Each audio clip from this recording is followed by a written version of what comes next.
Buenos días a todos. Es para mí un gusto y un placer estar compartiendo esta mañana con ustedes en la segunda mesa del día correspondiente al tercer Congreso Internacional de la Asociación Interdisciplinaria para el Estudio de la Historia en México. Esta mañana les vamos a presentar la segunda mesa titulada Acervos, Fuentes y Metodologías para elaborar historia en Guatemala, en su volumen 2. Y vamos a iniciar con el estudiante de la licenciatura en Historia, Jorge Humberto Ramos Santizo, quien nos presenta su ponencia titulada Libros de cuentas de gastos del pueblo de San Bernardino Patzum, Administración de recursos del proyecto de introducción de agua 1795-1808. Jorge Ramos, estás en la palabra. Muchas gracias, Lucía. Procedo a compartir mi pantalla.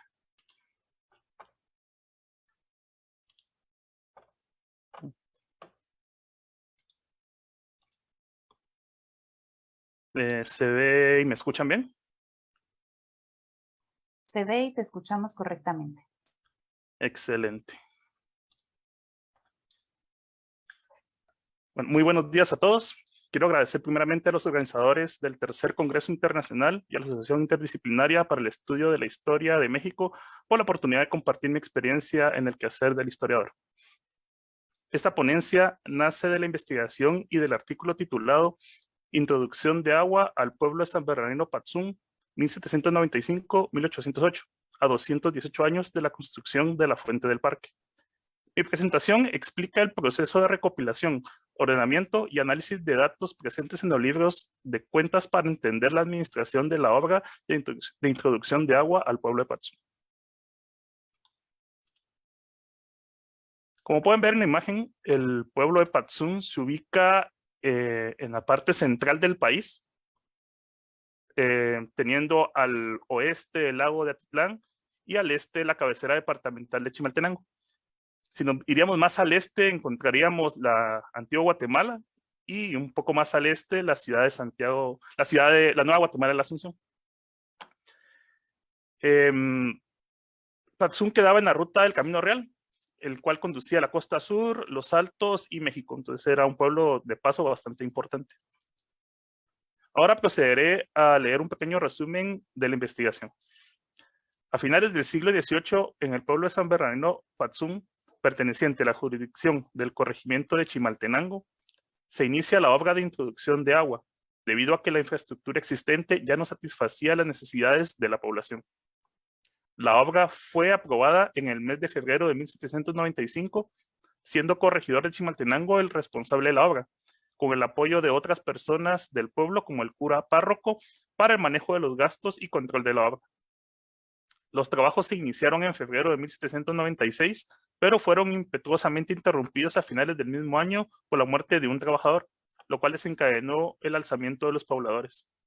Retomando la obra por otro corregidor en 1801, se cambia la forma de administrar la obra y nuevamente se delega mucho de la obra en el cura párroco.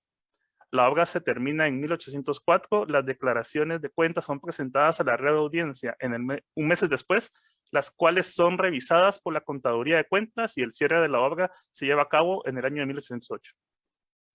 Esta es una investigación concluida. Asimismo, el artículo fue aceptado para ser incluido en la revista Antropología e Historia de Guatemala, tercera época, número 20, año 2021, del Departamento de Investigaciones Arqueológicas, Históricas y Antropológicas, Ministerio de Cultura y Deportes, revista que estará próxima a ser publicada. El deseo de hacer esta investigación nace debido a que, en el proceso de búsqueda de fuente primaria para mi tesis de licenciatura, encontré una variedad de libros de cuentas pertenecientes al corregimiento de Chimaltenango y de sus pueblos, entre ellos San Bernardino Patzum, pueblo con el que tengo un vínculo familiar. Dos libros me llamaron la atención sobremanera, no de forma individual, sino comparando su información. El primero fue el libro de Cajas de Comunidad del Corregimiento de Chimaltenango.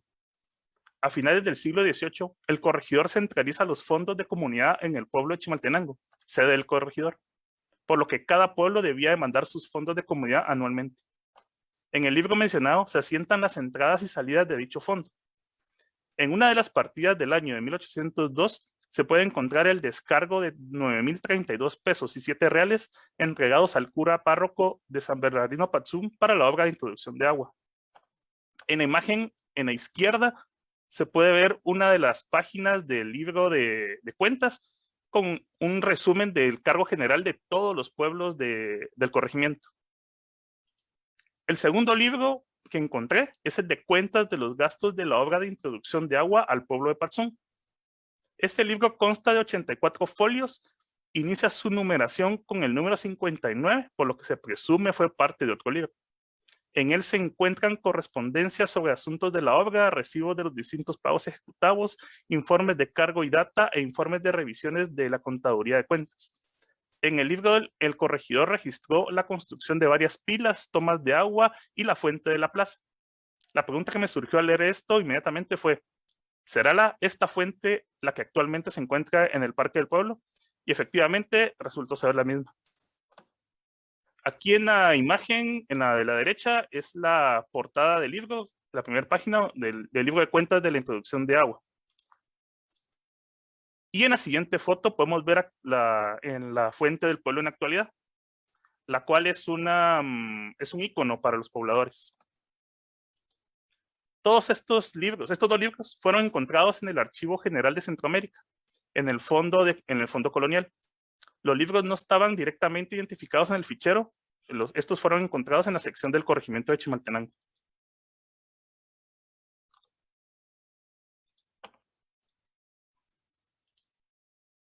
Después de identificar qué tipo de información había encontrado, me propuse recolectarla y ordenarla. Como eran cuentas, utilicé una hoja de cálculo de Excel para hacer el registro. Lo primero que pude identificar en las partidas fue que unas eran de cargo y otras eran de data. Una partida de cargo era dinero que ingresaba y que se tenía disponible para la obra. Las partidas de data eran cuentas de egresos, o sea, de gastos. Cada partida, independientemente fuera de cargo o de data, se registró en el Excel, escribiendo la fecha, descripción y monto. A esta primera tabla la llamé la tabla madre. Aquí en la imagen podemos ver un fragmento de la tabla madre. Vemos que está en las columnas está fecha, descripción, cargo y data, y los datos en pesos y reales. Lastimosamente, no todas las partidas tenían fecha y no todos los recibos fueron emitidos cercanos a la fecha en que se realizaron los pagos, por lo que no pude hacer un ordenamiento cronológico medianamente exacto. Las partidas que no tenían fechas las registré con el año en que fueron reportados por el escribano en el informe que lo incluía. Las descripciones variaban según el tipo de partida que se analizaba. Si era un pago de un trabajo, escribía en el Excel el nombre a quien se le pagaba, el tipo de trabajo que se estaba pagando, la cantidad de días trabajados y el costo unitario del trabajo. Si se pagaban materiales, escribía en el Excel la cantidad de materiales recibidos, el costo unitario y a quién se le pagaba. Estas eran los dos tipos de cuenta más frecuentes. Las partidas que no se cuadran en este tipo las describí con la mayor cantidad de datos que el escribano dejó indicada en la partida. Las cuentas fueron registradas por los escribanos en pesos y reales, por lo que las recopilé y las trabajé de la misma forma en el Excel. División de la obra. Revisando la documentación pude darme cuenta que la obra se realizó en dos fases. Esto lo identifiqué por las formas de administración y del manejo de los gastos. Entre estas dos fases hubo un periodo de inactividad de varios años, como se puede ver en el diagrama de Gantt que se presenta en la pantalla. Esta es una forma fácil de identificar el periodo de tiempo y se usa mucho en el manejo de proyectos actualmente, este diagrama de Gantt. En verde podemos ver el periodo de la obra completa, de 1796 a mediados de 1804. La fase 1 en amarillo, el periodo sin ejecución en color rosado, y la fase 2 en color azul. Cada una de las partidas ingresadas al Excel la identifiqué con el número de fase a la que pertenecía, como se puede ver en la tabla. En la tabla anterior hay una columna que se llama fase, entonces aquí se designó si era fase 1 o fase 2. La fase 1 empezó de enero de 1796, cuando se inician los trabajos de la obra, hasta diciembre de 1796, cuando se detiene abruptamente debido al descontento que desencadenó la muerte de un trabajador por un derrumbe. La información de la muerte se verificó en el libro de defunciones de la parroquia de San Bernardino Patzún. La víctima se llamaba Pedro Cab, mayor de edad, casado con Micaela Olcott, y fue sepultado en la iglesia del pueblo. Las características de esta primera fase fueron: el manejo del gasto y la administración de la obra estaban a cargo exclusivamente del cura párroco. Se contrataron varios albañiles para trabajar la obra, pero no se identificó un albañil principal. La mayor parte de fuerza de trabajo fue proporcionada por los indios del pueblo, muy probablemente de manera obligada. Los indios llevaban su propia herramienta para realizar los trabajos. La obra inicia con 1,500 pesos de caja de comunidad de los indios y con 115 pesos 4 reales entregados por los ladinos y españoles del pueblo. Para el momento en que se detuvo la obra, iban gastados 943 pesos 2,5 reales.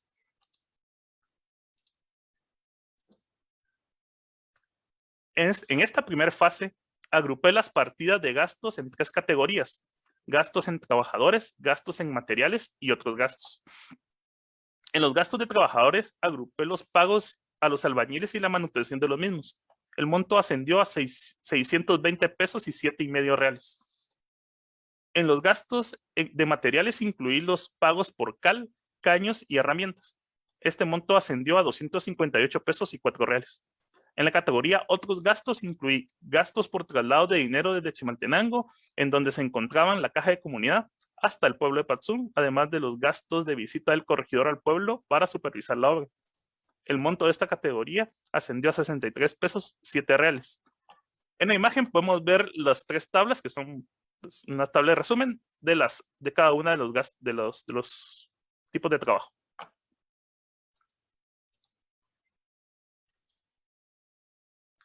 Para la fase 2, la asigné de 1801, fecha en que se retoma la obra, a agosto de 1804, fecha en que se terminan los trabajos. Los criterios para definir esta segunda fase fueron: no se tiene registro de que se haya utilizado fuerza de trabajo gratuita de los indios. Se contrata a un maestro albañil que es el encargado de la obra y se contratan a muchas otras personas para llevar a cabo distintos tipos de trabajo. Se contrata a un sobrestante o capataz de obra, quien tiene atribuciones de supervisión. Esta segunda fase, por la forma en que se llevó a cabo la ejecución del presupuesto, se subdivide a su vez en 2 partes. La primera corre desde inicio en noviembre de 1801 hasta julio de 1802, cuando no había sido centralizados los pagos de la obra en una sola persona, interviniendo en ello el cura interino, el sobrestante y otras personas delegadas por el corregidor. La segunda parte corre desde julio de 1802 hasta agosto de 1804, cuando se termina la obra. En esta parte son centralizados los pagos de la obra en el cura párroco del pueblo. Los gastos de esta segunda fase se dividen en 5 categorías: pagos al maestro albañil y director de la obra, pagos por materiales y herramientas, pagos al sobrestante, pagos a trabajadores y otros pagos. El gasto del maestro albañil son en su mayoría por la dirección de la obra, pero también se le paga por realizar taujía, cañerías, construcción de pilas, cajas, alcantarillas, entre otros trabajos, pagándosele durante toda la obra un total de 3,483 pesos y 5,5 reales. Dentro del grupo por materiales, el gasto más fuerte fue la compra de cal. También se agruparon en este rubro la compra de cañería, herramienta, cuero, cebos, entre otros, gastando un total de 3,238 pesos. Como podemos ver en las tablas, esto es un fragmento de cada una de ellas, del pago al maestro albañil y los materiales y al final sus totales.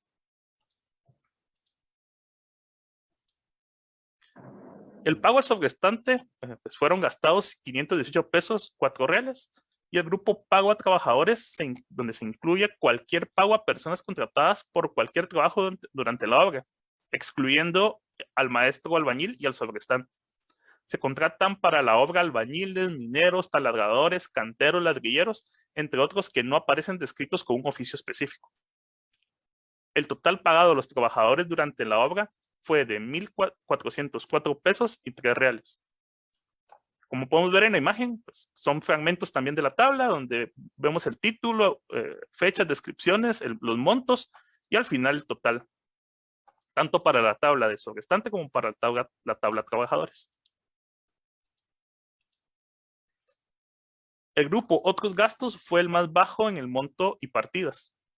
En este se agrupan los pagos realizados a oficiales por trámites y autorizaciones, además de 300 pesos que no tiene un desglose detallado.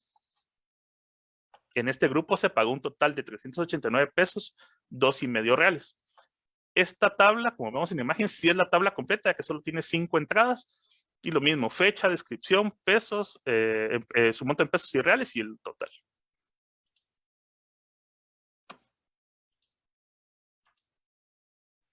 Interpretación de las tablas. Las tablas que resultaron de hacer estas divisiones y agrupaciones me fueron muy útiles para visualizar la forma en que se llevó a cabo el gasto de la obra. Los porcentajes de gastos de cada categoría se pueden ver en las gráficas. Como vemos en la primera fase, tenemos un 66% de gasto en trabajadores, un 27% en materiales y un 7% de otros gastos. Para la fase 2, vemos un 39% de gasto en el maestro albañil, un 36% de gasto en materiales y herramientas, un 6% de gastos en sobrestante, un 15% en gastos de trabajadores y un 4% de otros gastos. Claramente se nota que la mayor parte del gasto se hace en pago a trabajadores. Entonces se entiende por qué en la fase 1, para reducir costos, se utiliza trabajo sin remuneración, el trabajo sin remuneración de los indios del pueblo.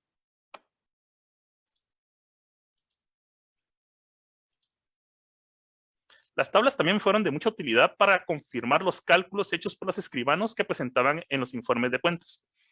Para la primera fase, el cura presenta en la contaduría un resumen con el cargo y data de la obra.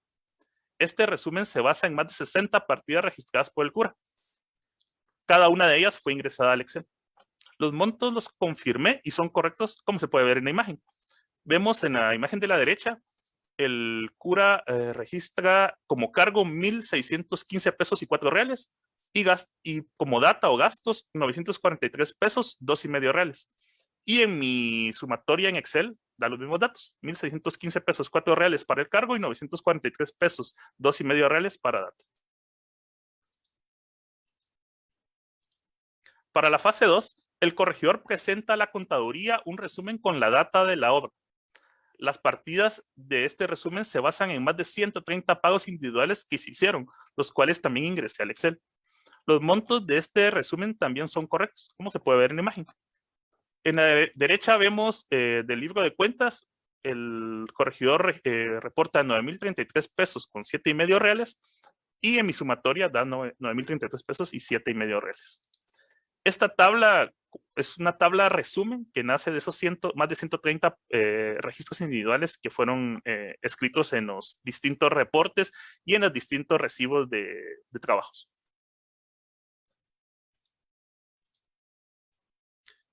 Ahora el manejo de datos.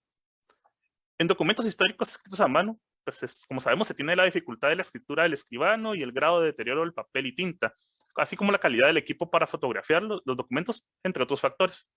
Todo esto complica la recolección de datos, especialmente cuando son muchos datos puntuales, como lo son las cuentas. En el Excel recopilé más de 200 entradas que se traducen en más de 200 montos, ya sean de cargo o de data. Recopilé todas las partidas en una sola tabla de Excel, como lo indiqué anteriormente, a la cual llamé tabla madre. En la tabla madre identifiqué los distintos tipos y grupos al que aplicaría cada una de las cuentas y de ahí se fueron creando nuevas tablas. Creé más o menos 30 tablas que me sirvieron para varias cosas. A cada una de estas nuevas tablas le puse un nombre que incluía a qué fase pertenecía y a qué tipo de datos estaba agrupado. Se llevaba este orden para no alterar los datos y siempre saber de dónde provenían las nuevas tablas.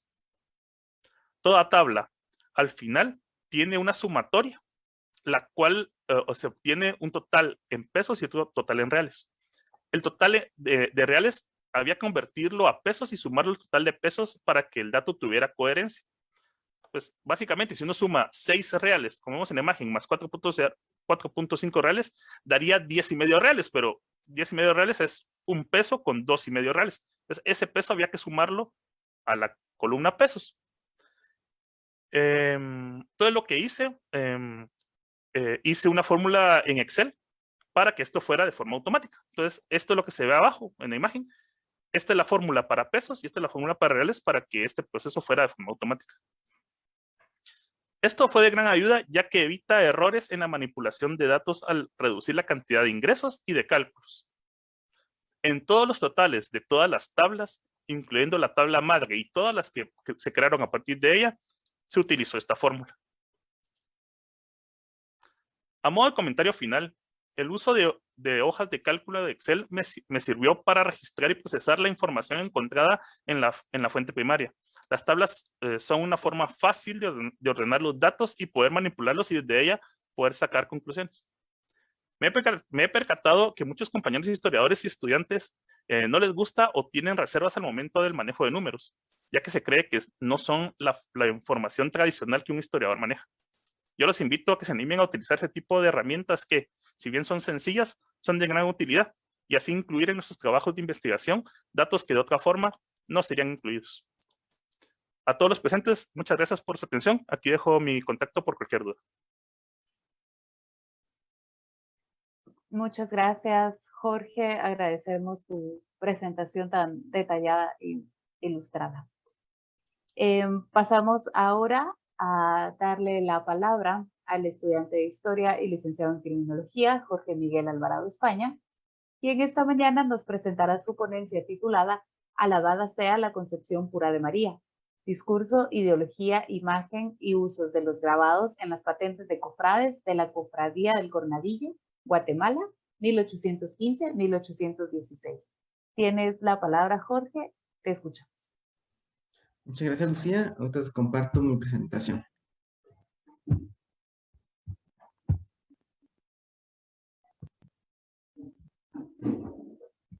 ¿Se logra ver? Se ve bien. ¿Vas a proyectar? Sí, ahorita voy. Ahí está. Perfecto, te vemos y te escuchamos, Jorge. Adelante. Muy amable, Lucía, gracias. Y pues agradecer en primer lugar a la Asociación Interdisciplinaria para el Estudio de la Historia de México. Bueno, y precisamente a cada persona que nos está escuchando por vía de Facebook Live.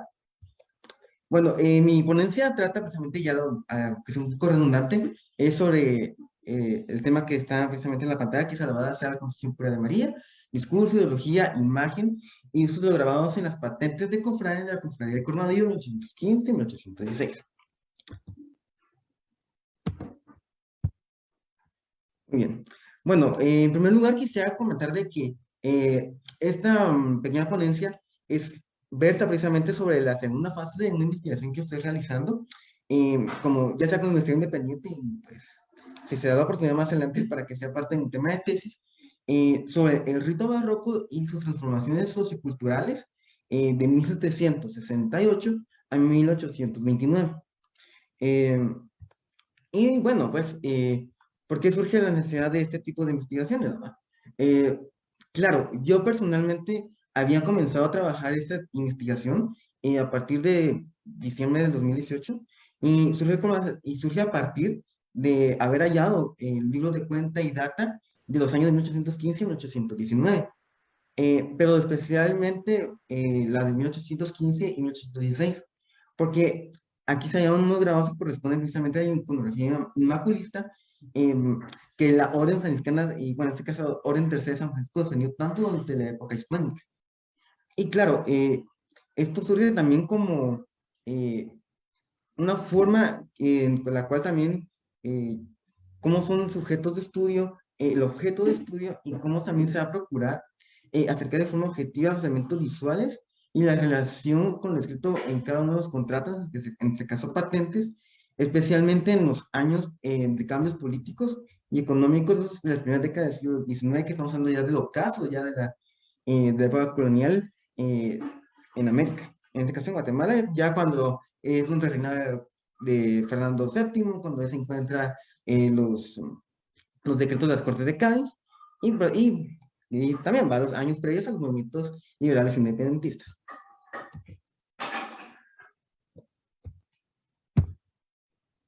Bueno, en este caso, los libros de cuenta y data fueron hallados precisamente en la Archivo General de Centroamérica.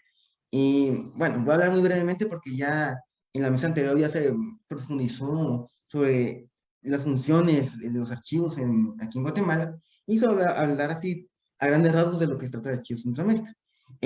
Bueno, con la sigla ANCA, que es donde, que sirve para la citación precisamente de las investigaciones, y este contiene un importante patrimonio documental en el cual se ha recopilado a lo largo de décadas, agrupando fuentes primarias de varios siglos de datación, aproximadamente del siglo XVI a la década de los 80 del siglo pasado.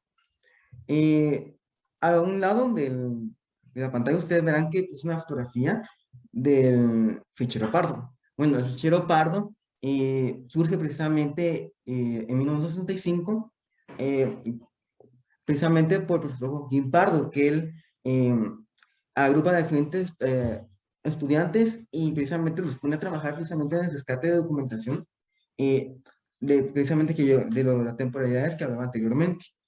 Y bueno, la catalogación que ellos realizan es precisamente en dos tipos.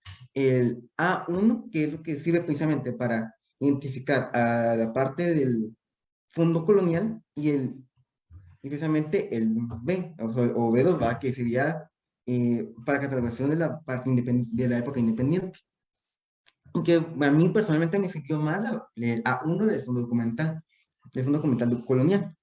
Bueno, y pues voy a hablar un poco de cómo surgió cómo encontré yo precisamente los libros de cuenta y data. Precisamente, al momento que yo estaba haciendo la investigación en diciembre de 2018, primeramente yo había encontrado en la categoría precisamente de artistas, de grabadores, de gremios, etcétera, precisamente había encontrado algo relacionado con eh, el libro de refundación y utilización de la Cofradía del Cornadillo. Claro, y después en la sala de consultores, que ahí tienen un equipo de cómputo, al momento que uno pone precisamente en el buscador palabras claves, por ejemplo, en este caso cofradía, tercera orden o precisamente Cornadillo, me apareció precisamente que existían libros de cuenta y data, que eran 4 documentos, aparte que existían varios grabados, pero esos grabados de los que estaban catalogados digitalmente no existían. Entonces yo me quedé, o sea, yo personalmente me quedé como que atónico que no hubiera información respecto a ellos. Bueno, lamentablemente vino la pandemia, me limitó bastante lo que fue este hallazgo y pues bueno, tuve que esperar un tiempo al momento que ya se abrió nuevamente el país, aunque sea con citas que estaban precisamente creando muchos problemas para los investigadores de aquí de Guatemala. eh, en mayo precisamente del pasado año 2021, yo solicité la cita, llegué y precisamente me dieron los documentos y me empecé a ojearlos y casualmente fue cuando, al momento que llegué al final de los documentos, ahí fue cuando me di cuenta de que venían unos grabados de unas patentes de cofradía, que yo pensé realmente que habían desaparecido, o sea, que no había localización y que ya se habían perdido, y que ahí por las redes sociales estuvo circulando un grabado de estos, y dirigidos de planos de una conexión privada. Y bueno, yo me quedé sorprendido y dije, bueno, voy a tratar de revalorizarlos para una investigación y pues intenté hacer todo el estudio previo y pues aquí estamos, ¿verdad? Ya presentándolos aquí con ustedes.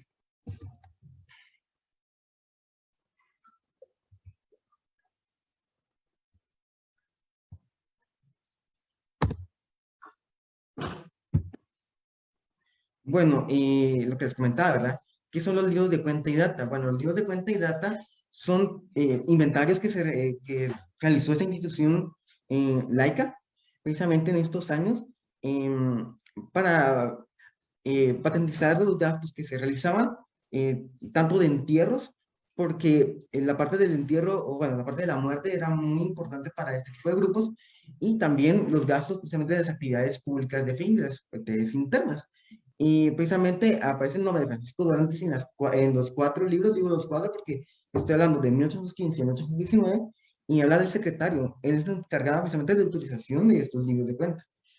Y entonces aparecen ya sea lo que les decía, gastos de entierro, gastos de actividades, aparecen los recibos que se le dieron a las personas o viceversa, o sea, recibos también de la copia que quedó para la cofradía, y aparecen precisamente los patentes, y en este caso que tienen como, precisamente tiene la parte pictórica de los grabados, que hablan precisamente de la titular de la cofradía, que es parte como que es como la representación social que tienen ante los demás grupos y ante los demás grupos de la iglesia, ante los demás grupos de la sociedad, etc.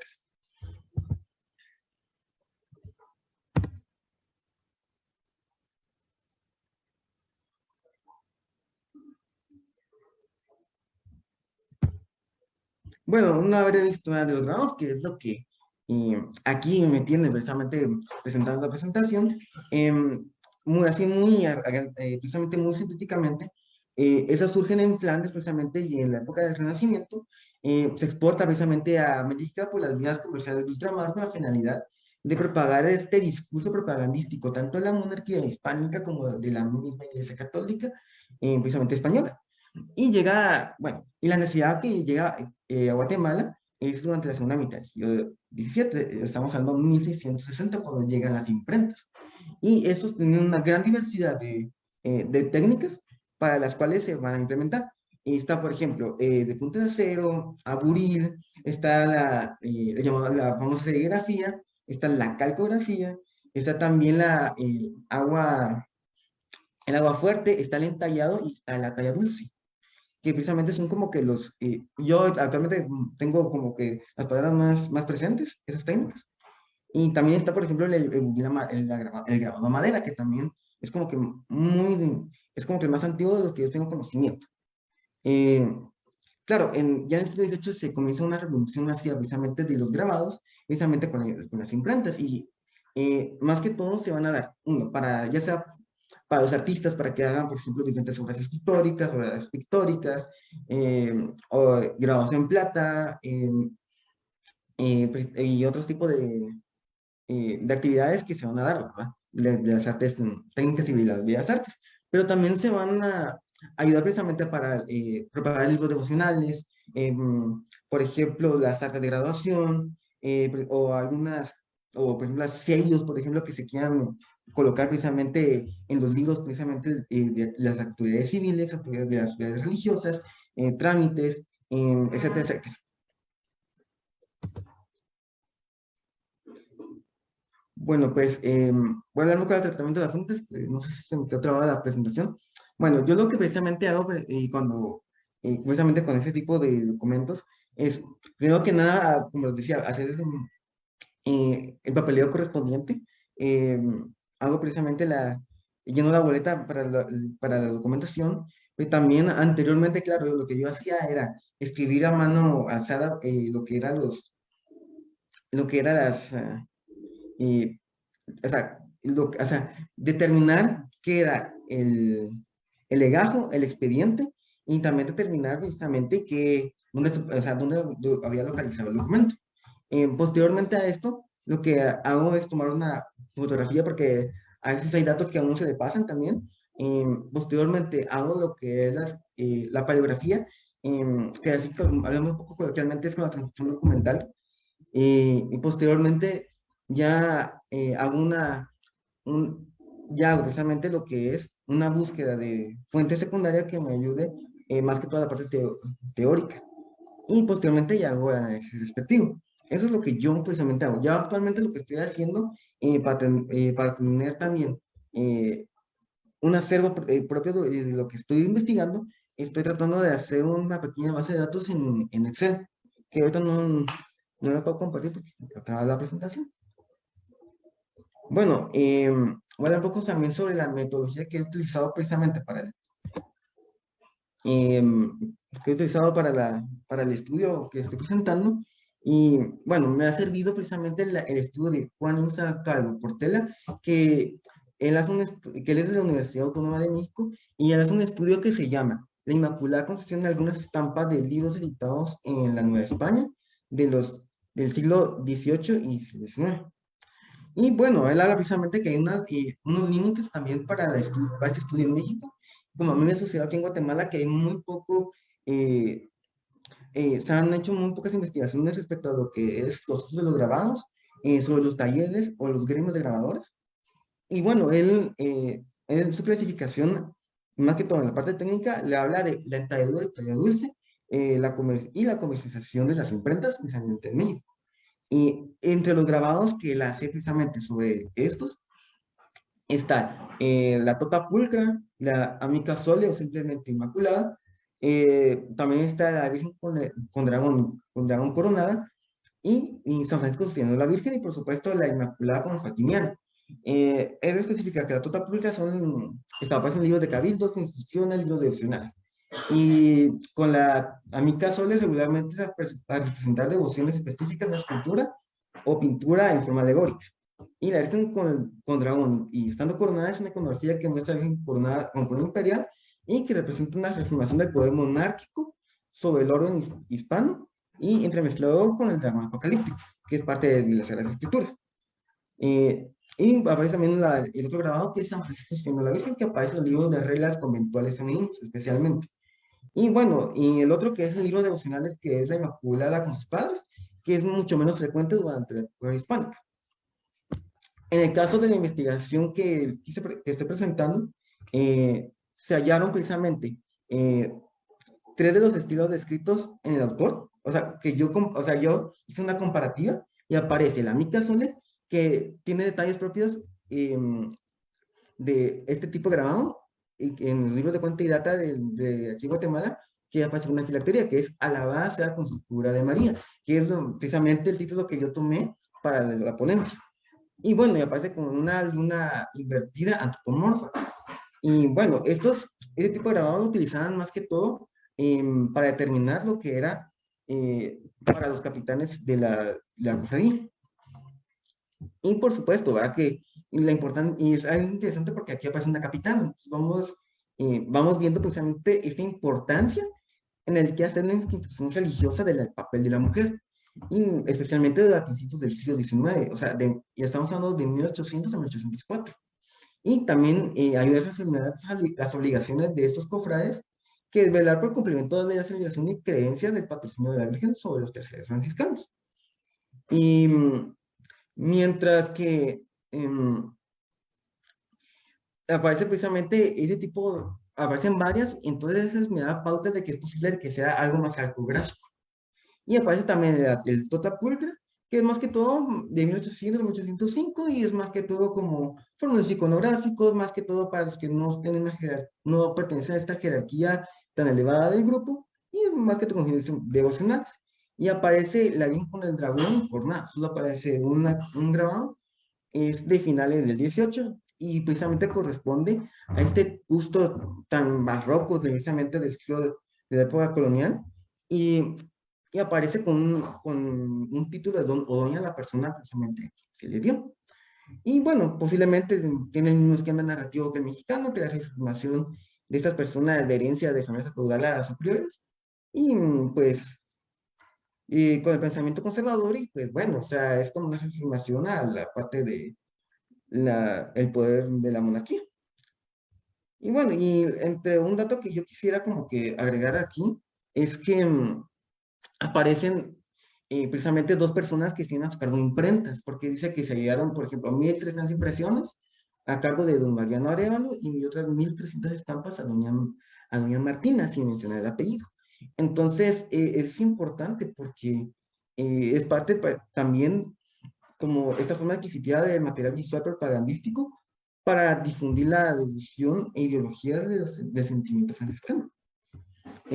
Bueno, no se menciona si fueron realmente talleres, pero da posibilidades de que esto haya sido de esta forma.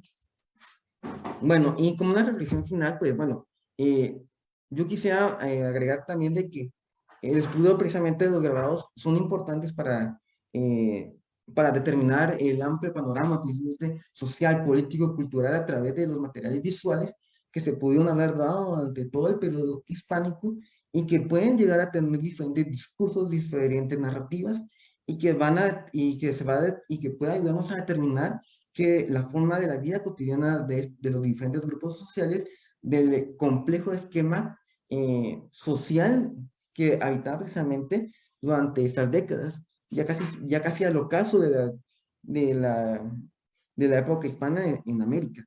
Y como una reflexión final que lamentablemente no se puede ver en la pantalla porque me quedó trabada, yo quisiera también invitar a que todos los estudiantes de historia a que se involucren en los archivos, precisamente, ya sea de aquí de Guatemala, precisamente de allá de México, de toda América Latina, y que puedan precisamente dar estudios y precisamente sobre los talleres y sobre los gremios, porque hay dudas que surgen. Por ejemplo, aquí en Guatemala, realmente todavía una importancia de los gremios a finales del 18 y principios del 19, pues todavía hay muchas preguntas que hay que responder precisamente a estos talleres y a estas personas que fueron parte de ese tipo de colectividades. Muchas gracias y pues feliz día. Muchas gracias, Jorge Miguel. Sin duda alguna, interesante todo lo que nos presentas. Hay una gran variedad de fuentes todavía esperando por investigadores que les presten la atención debida. Te agradecemos por tu presentación. Siguiendo el programa, estaba organizado de tal manera que fuera el turno de Oscar Eduardo Cabrera. Sin embargo, debido a unos pequeños problemas tecnológicos, vamos a procurar darle la palabra a la licenciada Patricia Lepe, quien esta mañana nos va a compartir su ponencia titulada El imparcial, precursor de la historia cultural en Guatemala. Patricia, te agradecemos por tu presencia y estás en el uso de la palabra. Muchas gracias, Lucía. Realmente es un gusto poder participar nuevamente contigo y específicamente con la Asociación Interdisciplinaria para la Historia en México. Lo que quiero compartir el día de hoy, parte de la experiencia que he tenido de revisar en los últimos años, alrededor de 35 años del periódico El Imparcial.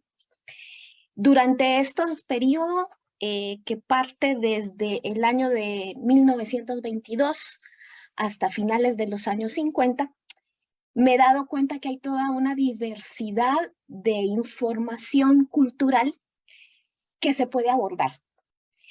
Entonces, para esto, para principiar y compartirles un poco de lo que quiero contarles, empezamos. Voy a recurrir a la escuela de Frankfurt, particularmente a los alemanes Max Horkheimer y Theodor Adorno, quienes en el libro La industria cultural, ilustración como engaño de masas, plantearon la idea que el capitalismo requería la homogenización de las ideas de las grandes mayorías de la población para preservar el statu quo.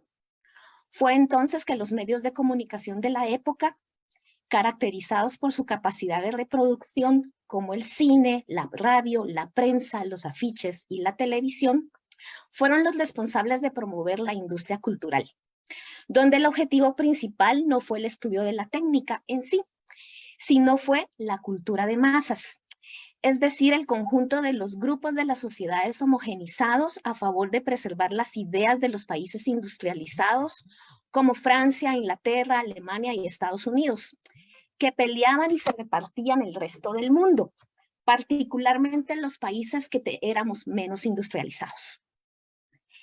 Y lo que se buscaba era pues la igualdad del pensamiento de las élites nacionales, como les decía hace un momento, de los países que éramos menos industrializados, para generar ideas a favor de sus intereses particulares, ya fueran económicos, políticos, culturales, y particularmente también el consumo, ese consumo de productos, de servicios o de bienes.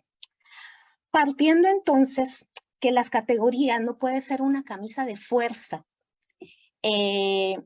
porque estas no necesariamente encajan a la perfección, particularmente si recurrimos a países como Guatemala. Para inicios del siglo XX, específicamente, el país pues transitaba en un capitalismo con características mercantilistas y coloniales de explotación.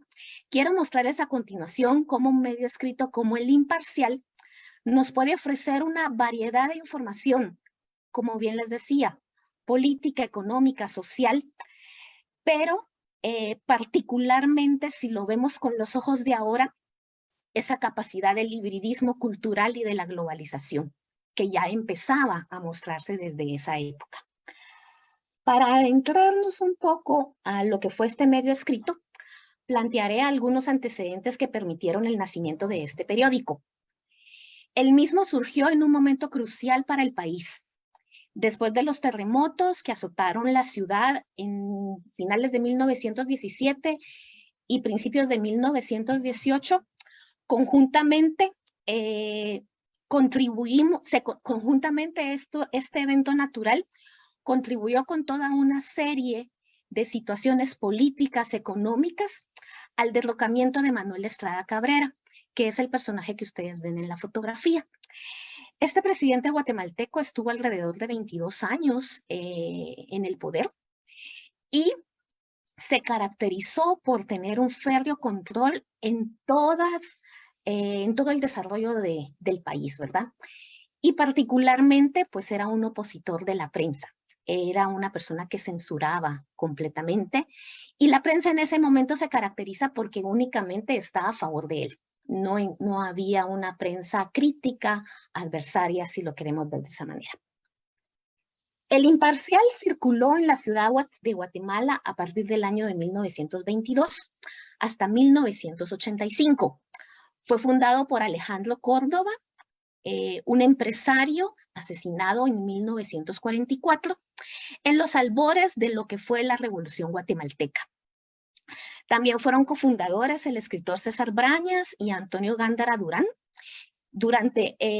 Posteriormente, 9 años después, específicamente en 1931, se unió el poeta nicaragüense León Aguilera, responsable de realizar lo que el mismo periódico llama el make-up para cautivar a las masas.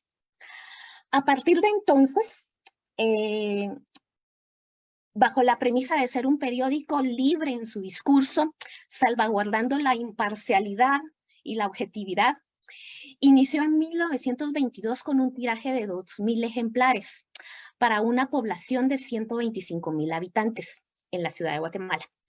Sin embargo, en 1950 ustedes bien pueden observar que el tiraje creció a 25.000 ejemplares y posteriormente alcanzamos a lo que fue una población de 450.000 habitantes. Bueno, ahí está. Como bien les decía, al momento de subir a 25.000 ejemplares para una habitación de 450.000, el costo del Imparcial para ese periodo tenía un valor de 5 centavos. Sin embargo, vale la pena ver algo importante, y es que el país alcanzaba un 70% de analfabetismo. Entonces aquí viene una curiosidad y una inquietud, es que ¿cómo fue posible alcanzar para esa época un tiraje tan grande? Si lo queremos ver de esa manera, pues había un porcentaje de analfabetismo bastante importante. ¿Cómo fue que obtuvo esa aceptación el Imparcial? Para dar respuesta, nos vamos a adentrar a la razón de plantear que este periódico como una propuesta metodológica innovadora. A lo largo de la primera mitad del siglo XX, el Imparcial recurrió a un audaz diseño gráfico que rompió con la tradición de los rotativos, caracterizados por 6 columnas, titulares pequeños y escasas fotografías. Incursionó con grandes titulares, imitando a los periódicos mexicanos, aunque se toparon con la renuencia de los tipógrafos de esa época que trabajaban aquí en Guatemala, y particularmente con la escasez de letras gruesas, esto no fue un impedimento para dar un nuevo aire a la prensa con el apoyo de fotografías, anuncios publicitarios en la cabecera y centro de la primera página, así como el color en ediciones especiales. A partir de ese momento, el Imparcial no dejó de sorprender a sus lectores. Y en lo personal, durante los años que llevo de revisarlo, he logrado identificar la riqueza cultural que posee el mismo. Una cultura que no es estática en la tradición guatemalteca, sino que abiertamente tiene un intercambio y un diálogo con países como México, Estados Unidos, Francia, Italia, Gran Bretaña y la Unión Soviética, por mencionar algunos, lo cual hace posible delimitar líneas de investigación inmersas en la historia cultural, la globalización, la cultura, la nota social, la cotidianidad, todo esto siempre enmarcado en lo que es la geopolítica y la economía. El 26 de febrero de 1923, el Imparcial nuevamente irrumpió al recurrir al humor, la sátira, la ironía, para criticar y causar escozor en los gobernantes, por medio de la caricatura que ustedes bien pueden ver a un lado. Esta caricatura se llama El Muñequito. La idea se tomó del diario El Sol de Madrid, en la que aparecía un pequeño hombrecito sentado en un sillón que servía para ilustrar las predicciones del tiempo. El artista Alfonso Campins fue el responsable de crear este nuevo muñequito, particularmente con diversas acciones y actividades, si lo queremos ver así de manera cotidiana. El muñequito, en la mayoría de veces, ocasionó la controversia, por lo que se buscó mucho censurarlo. Sin embargo, vale la pena observar de que durante la Revolución Guatemalteca fue elogiado por ser el pronóstico de un tiempo de libre expresión. Ahora lo que voy a hacer es compartirles a ustedes un poco de las imágenes que podemos encontrar en el Imparcial y voy a tratar la manera de ir abordando décadas para que tengan una idea un poco amplia de lo que es este periódico. Durante la década de los 20, es posible identificar en el Imparcial publicaciones como eventos tanto en ferias, la llegada del cine sonoro, productos como el cigarro, medicinas, también podemos hablar de corridas de toros, todas estas a color, como las pueden ver ustedes. Era importante para esa época apelar a los bienes culturales europeos por parte de la élite guatemalteca. Sin embargo, en la década de los 30 ya hay un cambio. El Imparcial apoya directamente el régimen de Jorge Ubico, quien estuvo de 1930 a 1944 gobernando, y fue un periodo en el cual sobresalió la alianza entre el Estado y la élite cafetalera de origen alemán, en donde la modernidad se cernía particularmente en la explotación laboral de los pueblos originarios y la exaltación al nazismo. Es así como vamos a poder encontrar imágenes como estas que les estoy mostrando acá. Sin embargo, con la llegada de la Segunda Guerra Mundial, es interesante observar la llegada del panamericanismo, estrategia política cultural de Estados Unidos para mitigar la simpatía hacia Alemania y el nazismo particularmente en América Latina, lo que hizo que el gobierno guatemalteco tratara de reforzar las relaciones con Estados Unidos. Ya para la década de los 40, es particularmente durante el ascenso de la Revolución de 1944, el periódico, el gobierno revolucionario de esa época, que manifestó toda una plena soberanía, una independencia y un rechazo a la injerencia extranjera, con la búsqueda de salvaguardar la democracia y los derechos humanos de las mayorías de la población, provocó que el Imparcial tuviera un cambio. Y ese cambio era debido a la estrecha relación que el periódico mantenía con Estados Unidos y con empresas como la United Fruit Company. Es así como el periódico en este periodo es denominado por José Manuel Fortuny, que fue asesor del presidente Jacobo Arbenz, el periódico de la UFCO. Particularmente porque este periódico lo que hizo fue volcarse contra el gobierno, a favor siempre de los intereses privados de la élite guatemalteca como la élite estadounidense. Esta disputa local provocó, tanto en el gobierno guatemalteco y la UFCO, aunado a la Guerra Fría que había en Estados Unidos y la Unión Soviética a partir de 1947, el despliegue de lo que llamo la Guerra Fría cultural, un concepto que plantea la historiadora británica Frances Storno. A partir de este momento, Guatemala entra a toda una diversidad de expresiones culturales planteadas desde la propaganda política y la propaganda cultural. La propaganda política es la particularmente planteada desde los aspectos de los medios de comunicación rápido, como la televisión, el cine, la radio, la prensa, mientras que la propaganda cultural ya abarca las artes, abarca la academia, si lo queremos ver de esa manera. En ambas propagandas se unen estas propagandas se unen completamente para empezarnos a presentar aquí en Guatemala toda una diversidad de expresiones culturales que las empezamos a poder ver tal vez desde una mirada como algo muy que no deberíamos de tener atención, que tal vez puede pasar desapercibido, pero conforme el tiempo y conforme los años, pues fueron haciendo mella, si lo queremos ver así en la cultura guatemalteca y entre la población. En ambas propagandas, como los decía hace un rato, se unen para presentarnos música jazz, rock and roll, deportes, cómics, publicidad, concursos de belleza, el culto a los carros, el cine, la tecnología, la medicina, la moda, los festejos estadounidenses, ya formaban parte de ese estilo de vida americano que empezaba a meterse dentro de lo que era el país.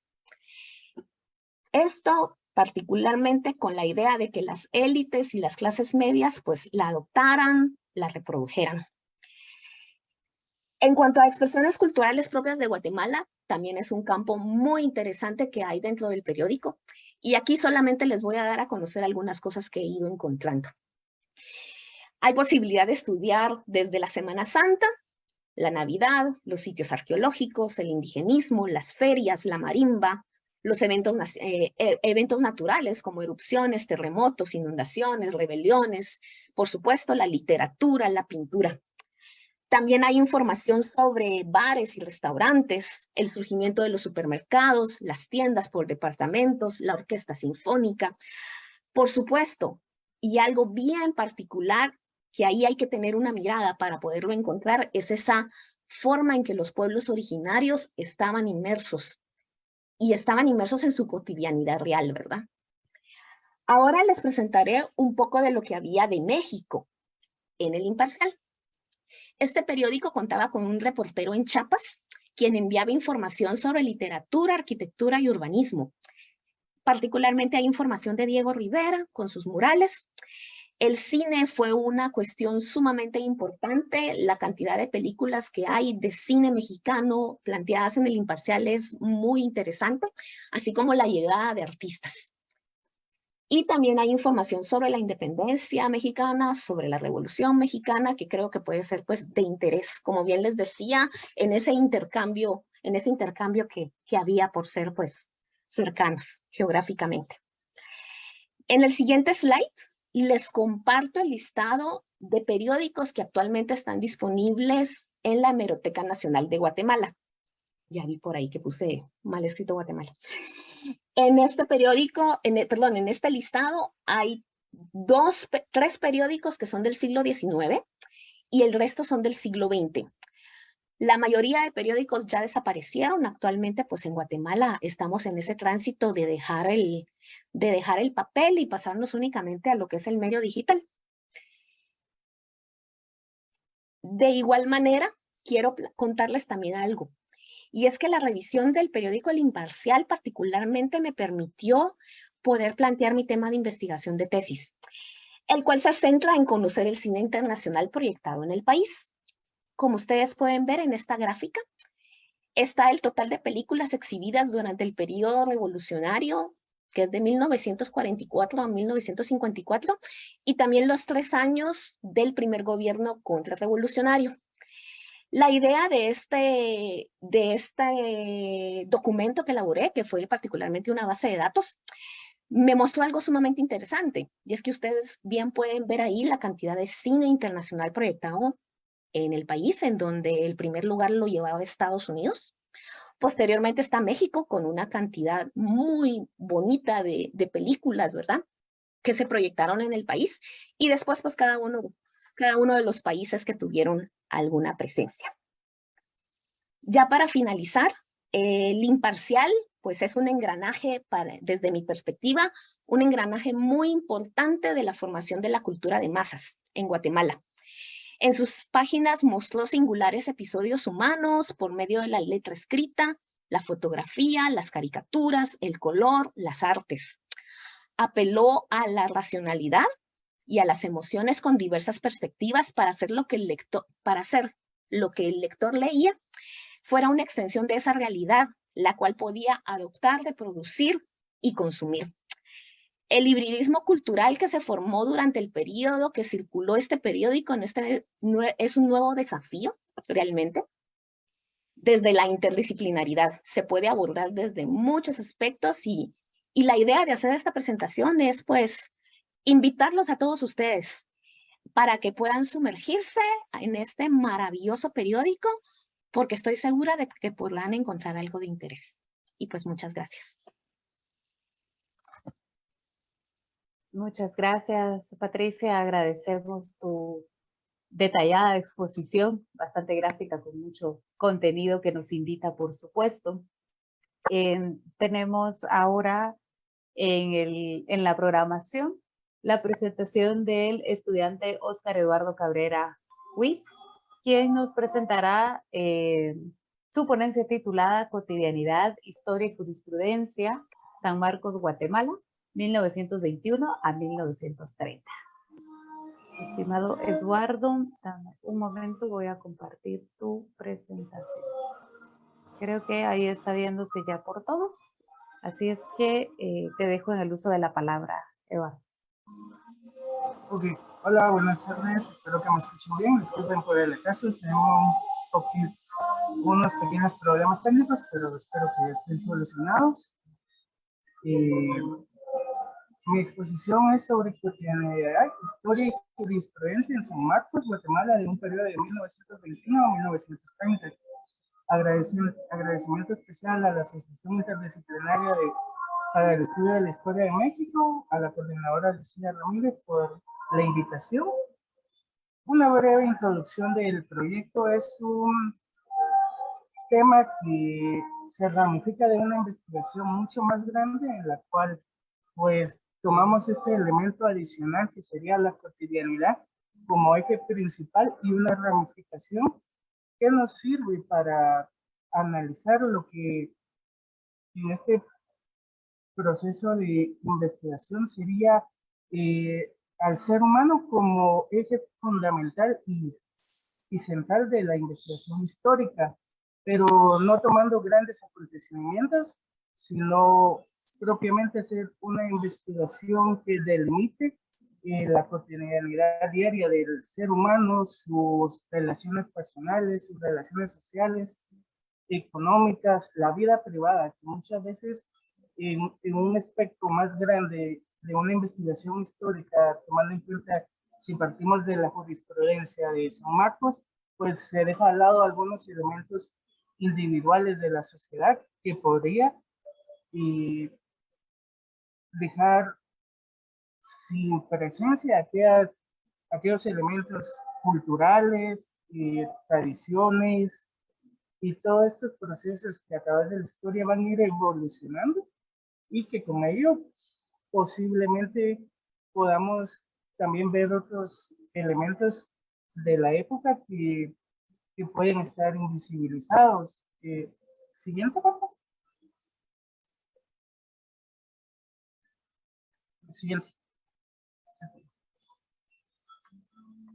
El acervo utilizado, voy a hacer un énfasis aquí en todo el material que usamos del archivo histórico de San Marcos, Hugo Armando del Valle Rodríguez, que es un proyecto de reciente nacimiento, es un rescate que se realizó a través de grandes profesionales como es Víctor Blanco y el maestro William Salazar, que estuvieron al frente de este proyecto, que pudimos llegar al sitio y hacer esta investigación que nos permitió también ver el rico material historiográfico y político, judicial, diversidad de mapas, diversidad de documentos que se fueron conservando y que ellos se dieron a la tarea de rescatar.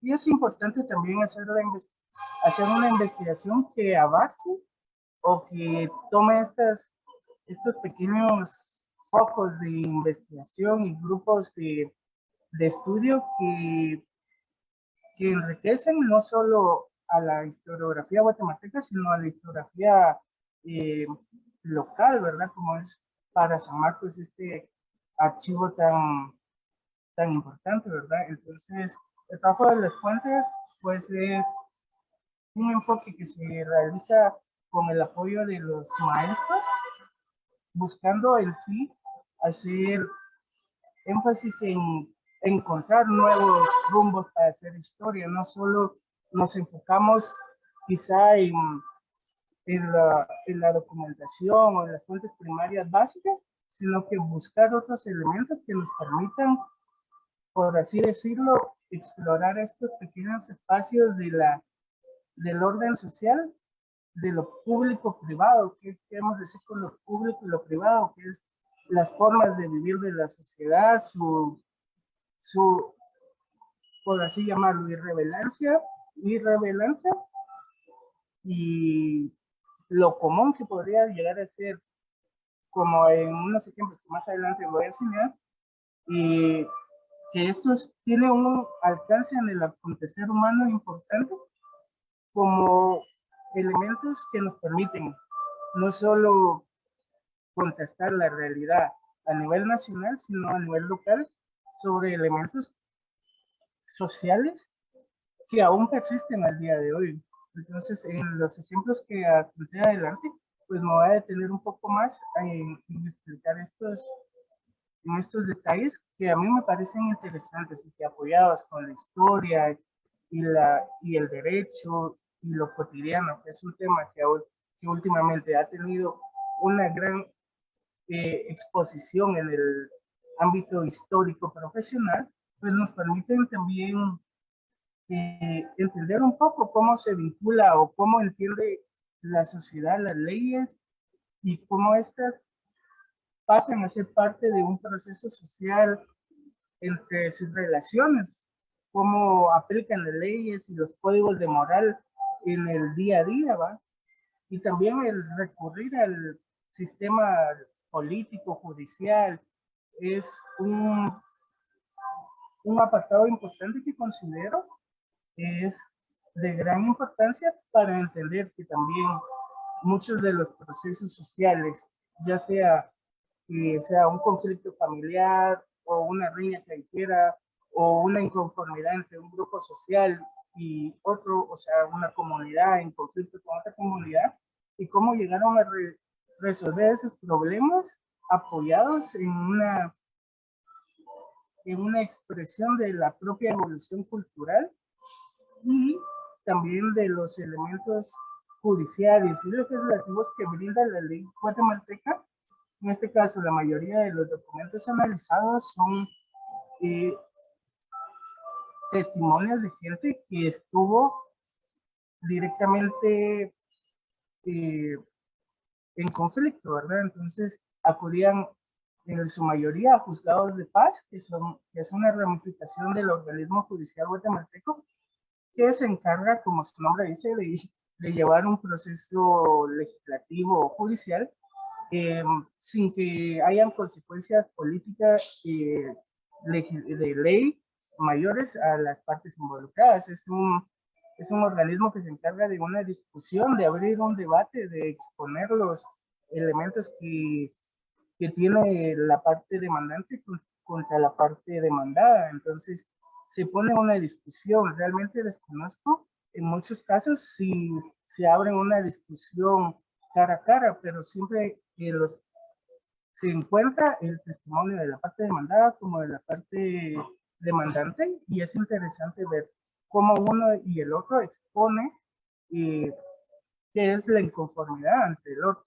Claramente no hay una hoja adicional que nos dé una resolución de cómo terminó el caso, entonces por cuestiones de tiempo, porque no nos enfocamos en ampliar mucho más esa parte de la investigación, porque como mencionó, es una ramificación de un proyecto más grande y nos tomamos la libertad de explorar este elemento de lo cotidiano, de la vida diaria, para entender que muchos de los elementos históricos, legales, judiciales, políticos, también tienen una parte social, humana, individual, que puede ser muestra o puede apoyar al estudio de una cierta comunidad, de cómo evolucionó su forma de vida, cómo ellos se relacionaban socialmente, y al final de cuentas también es una aproximación para conocer la vida material de estas personas. Aquí en la presentación se junta un caso muy particular que es una demanda de un hombre ante su suegra que le exige que le regrese a sus nietos, a sus hijos, en caso de la señora, pues sus nietos. Vemos elementos importantes, él expone el maltrato que la señora le da a los niños, a los infantes, y que él, al final de cuentas, es el que se encarga de proveer de lo básico, ¿verdad? Él expone en este testimonio que él provee de comida, de la vestimenta y de las medicinas a sus hijos y que él cree que eso es suficiente para satisfacer o darles una calidad de vida importante a ellos. Aquí podemos ver elementos importantes también, como mencionó las relaciones sociales entre la persona. Él estuvo casado con la hija de la señora, la mujer, su esposa, falleció y fruto de esta unión, de hecho, porque ni siquiera estaban casados, porque ahí lo menciona que ella era su concubina, entonces asumimos que no se casaron, y tuvieron 4 hijos, de los cuales 2 se murieron por enfermedad y negligencia, según expone él. Entonces también podemos ver elementos importantes, cómo eran las relaciones sentimentales y venían de hecho en ese tiempo, ¿verdad? El unirse con una pareja sin la necesidad de estar casados, también elementos como la mortalidad infantil, porque si podemos hacer un análisis de los nacimientos y la mortalidad infantil, podemos incluir a estos niños que fueron víctimas, por así decirlo, de la negligencia, ya sea por desconocimiento o por falta de recursos para tener una asistencia médica. En la siguiente diapositiva podemos ver el testimonio de la señora que es la suegra, ¿verdad? En este caso, el testimonio está escrito a máquina de escribir porque la señora no es analfabeta, entonces también podemos analizar esto como un elemento importante. El nivel de analfabetismo es también latente en estas regiones y ella expone, ¿verdad?, su testimonio tratando de explicar la irresponsabilidad del Señor ante la crianza de sus hijos, que ella se hizo cargo de ellos y que él definitivamente no apoya de manera adecuada la crianza de ellos y que están en mejor oportunidad de desenvolvimiento humano, de crecer y de tener mejores oportunidades al lado de ella. Entonces podemos ver este análisis, que es lo que trato de explicar en esta pequeña exposición, cómo estas 2 personas se apoyaron en la ley para dar su testimonio y poder, en sí, como lo había mencionado, lo privado y lo público. Para ellos esto era un caso privado. Entonces, cómo ellos exponían sus falencias o debilidades en relación a su núcleo familiar, entre pues únicamente los testigos y el juez de paz de turno, quien eran los que lograron enterarse de esta situación. Ahora el aspecto público, que es a lo que a nosotros nos importa, pues ahora nosotros tenemos acceso directo a estos testimonios y podemos hacernos una idea de cómo se puede decir, podemos ir partiendo en pedazos estos testimonios para encontrar elementos, como ya mencionaba, el analfabetismo, la violencia familiar, violencia económica, mortalidad infantil, uniones de hecho, como las personas se vinculaban sentimentalmente en ese tiempo, y es así como muchos de los casos que encontramos en estos legajos que obtuvimos del Archivo Municipal de San Marcos, podemos ver diversidad de casos, ¿verdad? Y hay demandas y testimonios sobre violencia ejercida por los policías, elementos un poco más comunes como el alcoholismo, peleas callejeras, algunos problemas entre inconformidad entre, entre vecinos, ¿verdad? Quizá el vecino molestaba al otro de cierta manera, entonces todo esto lo podemos enmarcar, ya sea para encontrar cómo como sociedad estos elementos fueron construyendo costumbres y relaciones, leyes, y que durante el transcurso del tiempo fueron cambiando, tuvieron alguna transformación. Hay algunas que todavía son permanentes, que aún tienen vigencia, y esta continuidad de elementos que a día de hoy, si nos podemos analizar, podemos encontrar similitudes y parecidos en elementos de la vida diaria de las personas, principalmente en pueblos, y también en la ciudad se da mucho caso de violencia doméstica, violencia familiar, analfabetismo, mortalidad infantil, por poner algunos ejemplos.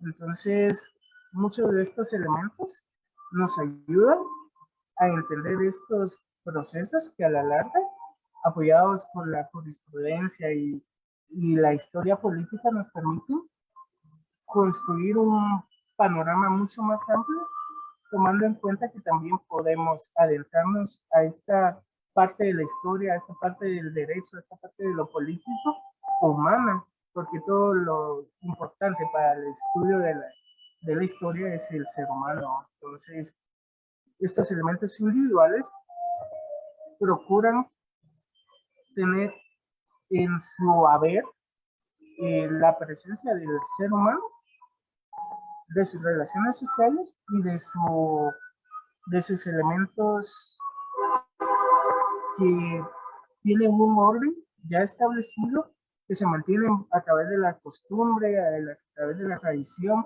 de que esto se ha hecho así por este tiempo y ya no se cambia, y también los elementos que dejaron de funcionar de esa manera, ¿verdad? Y sus transformaciones hasta la actualidad. Otra parte importante que entendemos aquí en relación a la investigación del proyecto es la existencia propia de estas fuentes, entendiéndolas como instrumentos o herramientas para poder identificar temas precisos que conciernen directamente a la vida cotidiana. Muchos de los elementos que encontramos en estas investigaciones, en estos documentos, en estos testimonios, están relacionados con un proceso que trasciende o que está relacionado directamente con un proceso mayor. En este caso podemos encontrar que ciertos aspectos políticos influyen en el comportamiento humano, en cómo el hombre en sociedad está condicionado a hacer o establecer sus límites o parámetros en relación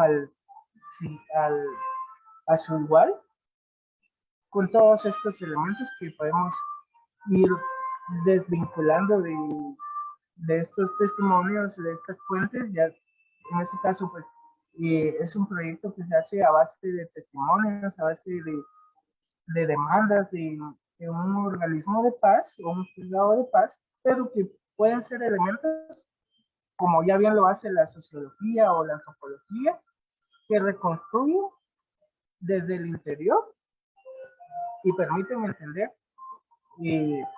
estos elementos, ¿verdad? Entonces es importante que en el estudio de la historia podamos encontrar estos vínculos con las otras ciencias para lograr construir y armar de manera sistemática estos elementos para enriquecer el estudio propio de la historia, ¿verdad?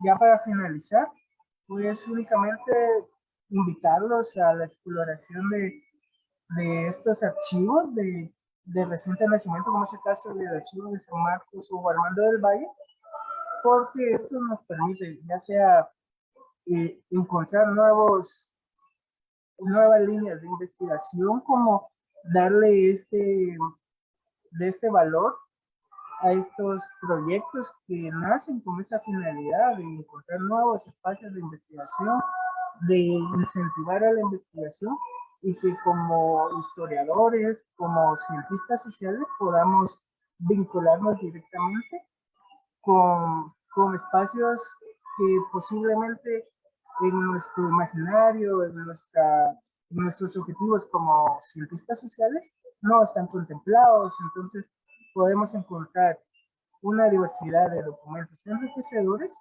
y que estos nos permiten abrir nuevas brechas de investigación, centrarnos en nuevos temas y objetivos que nos permitan ir paso a paso construyendo historia, tanto a nivel nacional como a nivel local. Muchas gracias.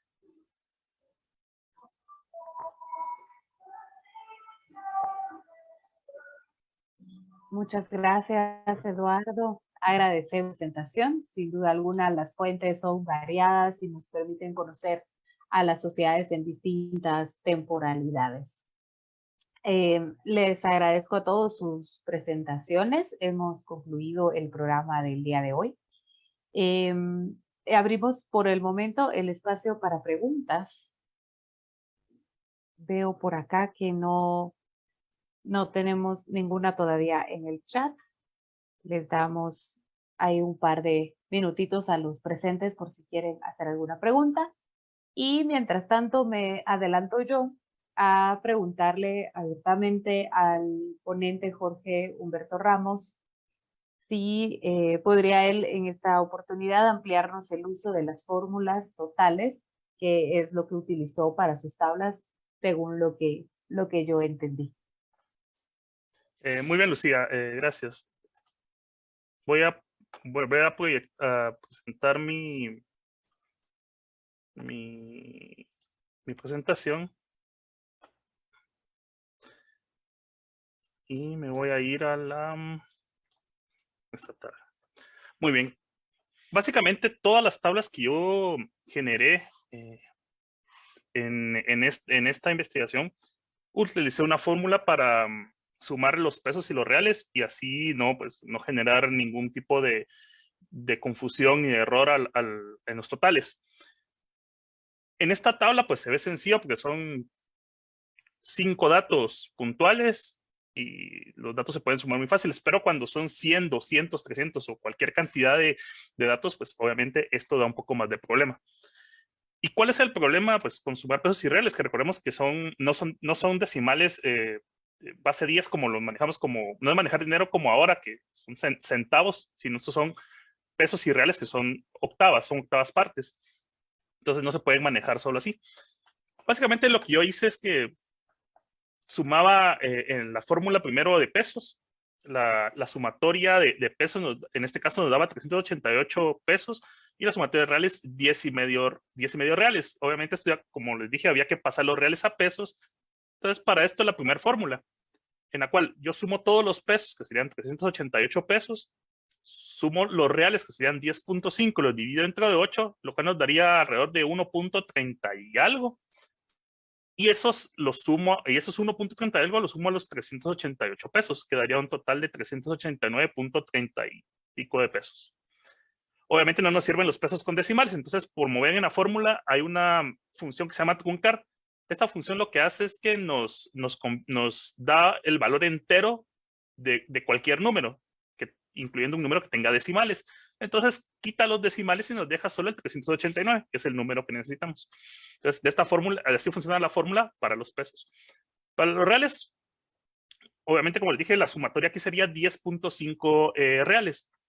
Entonces lo que hice fue, como vemos en amarillo, sumar los pesos, que serían 388, y nuevamente sumar los reales y dividirlos entre 8 para convertirlos a pesos, que serían 1.30 y algo, que nos da otra vez el total de 389.30 y algo de pesos. A ese número le resto el total de pesos que tengo de acá, los 389, lo que nos daría un número aproximado de 0.30 y algo. Siempre nos va a resultar un número decimal, este iría acá. Nuevamente, no nos sirven los números decimales para estos cálculos. Entonces, lo que hay que hacer es que se multiplica por 8, como se ve aquí al final de la fórmula, y eso nos devuelve ya el valor en reales. Entonces, así es como yo iría estas dos fórmulas para que automáticamente al final de cada tabla, de las 30 y pico de tablas que generé, tuviera un total de pesos y un total de reales.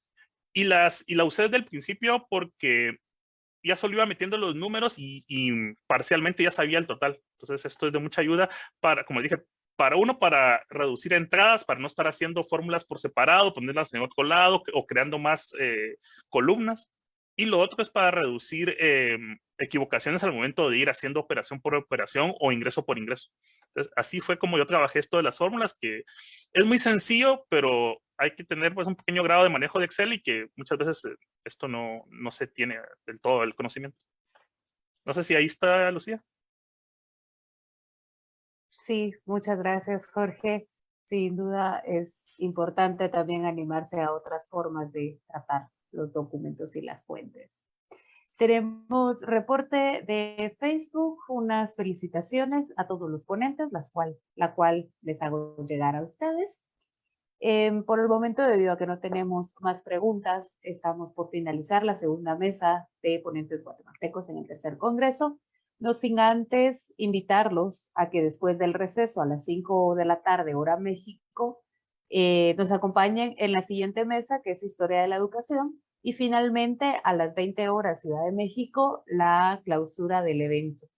Sin más, ha sido un gusto y un placer estar compartiendo con ustedes durante este día y a lo largo de la semana, y estamos prestos para cualquier otra colaboración en el futuro. Les agradezco por haber estado este día y estamos siempre en contacto.